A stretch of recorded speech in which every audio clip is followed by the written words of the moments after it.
দেখো এসবিআই ক্লার্কের আগামীকাল থেকে কিন্তু এক্সামিনেশন শুরু হচ্ছে, ঠিক আছে।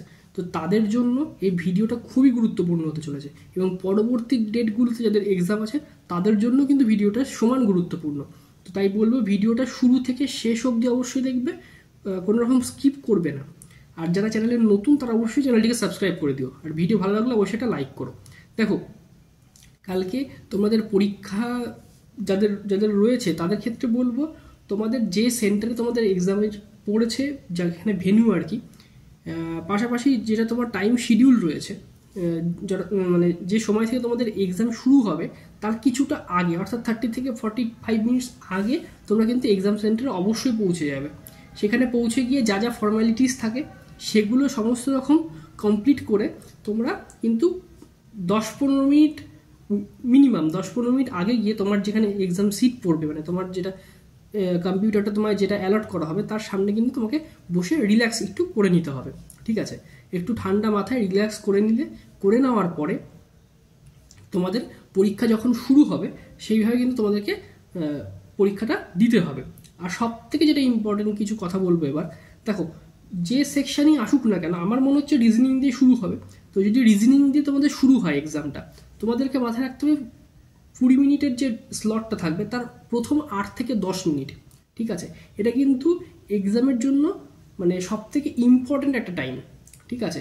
এই টাইমটাতে তোমরা কোনোভাবেই কোনো প্রশ্নে কিন্তু আটকে যাবে না। তুমি যদি পাজেল দিয়ে শুরু করো তাহলে তোমাদেরকে মাথায় রাখতে হবে, যদি কোনো পাজেলে ফার্স্ট যে পাজেলটা ধরছো, কথার কথা বলছি, তোমরা সেই পাজেলটাতে যদি কোনো রকমভাবে আটকে যাও তাহলে কিন্তু সেখানে দাঁড়িয়ে পড়বে না, সেখানে কিন্তু সেটাকে সলভ করার চেষ্টা করবে না। জাস্ট আটকে গেলে স্কিপ করে নেক্সট কোশ্চেনে চলে যাও, অযথা টাইম ওয়েস্ট কিন্তু করবে না। আমি জানি তোমরা প্রত্যেকেই মক টেস্ট দেওয়ার সময় এই প্র্যাকটিসটা করেছো যে কোনো প্রশ্নে আটকে গেলে সেটাকে স্কিপ করে এগিয়ে যাওয়ার, কিন্তু পরীক্ষার হলে যেহেতু একটা প্রেশার কাজ করে, হয়তো কারো ক্ষেত্রে এটা লাস্ট অ্যাটেম্প্ট, বা কারো ক্ষেত্রে এটা ফার্স্ট অ্যাটেম্প্ট, বা কারো হয়তো এর আগের এক্সামগুলো ক্লিয়ার হয়নি, তো সেটার একটা প্রেশার কিন্তু অটোমেটিকভাবে কাজ করবে, ঠিক আছে। সেই জন্য বলবো কোনো প্রশ্নে আটকে গেলে সেখানেই সেটাকে স্কিপ করে নেক্সট কোশ্চেনের দিকে এগিয়ে যাও। তো পাজেল দিয়ে যারা শুরু করবে তাহলে পাজেল, তারপরে নন পাজেল সেকশন, এভাবে করতে করতে কিন্তু তোমাকে মানে 18 থেকে 18 মিনিটের মধ্যে কিন্তু তোমাকে পুরো পেপারটাকে মানে পুরো সেকশনটাকে কমপ্লিট করতে হবে। তারপরে ম্যাথ বলো বা ইংলিশ যাই আসুক না কেন, যেটাই আসবে, ম্যাথের ক্ষেত্রেও বলবো যে ওয়ান লাইনের প্রশ্নগুলো যেগুলো থাকে, মানে ধরো simplification, number series, quadratic equation যদি আসে তাহলে কোয়াড্রেটিক ইকুয়েশন, তারপরে অ্যাপ্রক্সিমেশন অনেক ক্ষেত্রে থাকে, ঠিক আছে, অ্যাপ্রক্সিমেশন থাকবে, তারপরে তোমার ডিআই থাকবে, তারপরে অ্যারিথমেটিক। তো অ্যারিথমেটিকটা কিন্তু তোমরা প্রথমেই ধরবে না, অ্যারিথমেটিকটা সবার লাস্টের জন্য রাখবে, প্রথমে এই ওয়ান লাইনারগুলোকে কমপ্লিট করবে, তারপরে অবশ্যই অ্যারিথমেটিকে যাবে। ইংলিশের ক্ষেত্রে কি বলবো, রিডিং কম্প্রিহেনশন বাদ দিয়ে যে যে সেকশনগুলো থাকবে সেগুলোকে কমপ্লিট করে দেবে, তারপরে রিডিং কম্প্রিহেনশনে যাবে।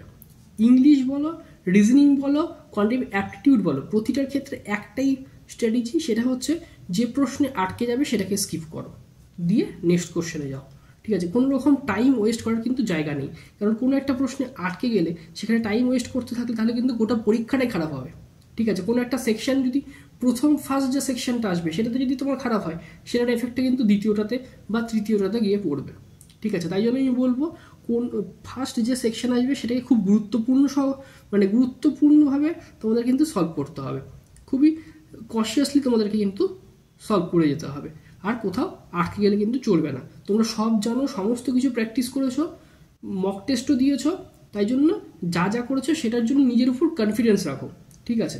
তোমরা বাড়িতেও মক দিয়েছো, সেই জন্য তোমরা যথেষ্ট কনফিডেন্ট এ ব্যাপারে, আমি জানি। তো কিন্তু এই বিষয়টা তোমাদেরকে মাথায় রাখতে হবে।